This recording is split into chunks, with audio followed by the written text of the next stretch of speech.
My name is Ciara. I'm a marketing manager at EY based in Dublin and sit on the Irish committee. You've got your interviews, those interview formats, okay? It's quite simple. And the nice thing about it is it allows your guest to shine. So I'm talking here, maybe you hire someone in to basically have one-to-one conversations with somebody that your audience is going to find interesting. That's also going to allow you to get commercial value from the conversation in whatever way that might be. But it's a nice format in the sense that if you get a good guest, they don't get lost in a panel situation. They have, 30, 40 minutes to tell their story, to share their insights, whatever it might be. So what's the return on investment? And this is based on like a lot of what I've seen working with companies and organizations in the last few years. Okay.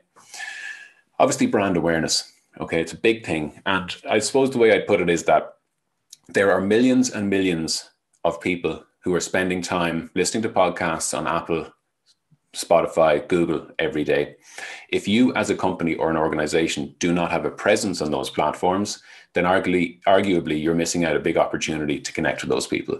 What metrics do you use for successful podcast series? A couple of people are saying as well is a lot of people have paused their Audible kind of subscription because they're maybe not commuting anymore. Have you noticed this in terms of podcast listenership at all, going up or down? Okay, yeah. So I'll answer that last question first really quickly.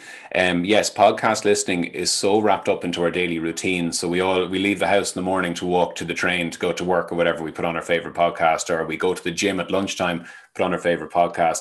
Suddenly lockdown came and those routines are gone. So there was an initial dip in podcast listening. But what happened was we have created, as humans do, new routines. We have new routines that we follow every day. And now podcasts are back up as part of a new routine we have. So that's definitely something we've seen. So it really hasn't suffered at all, despite having a slight dip last year when we were all figuring things out.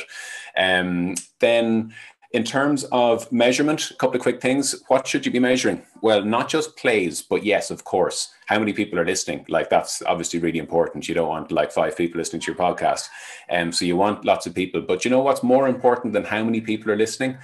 How long they're listening for. Okay. I could have 50,000 people listening to episode 1 of my podcast, but if they've only listened to 3 minutes of a 30-minute podcast, it's not a good podcast. I have a problem. Okay. And what that problem is the content isn't very good.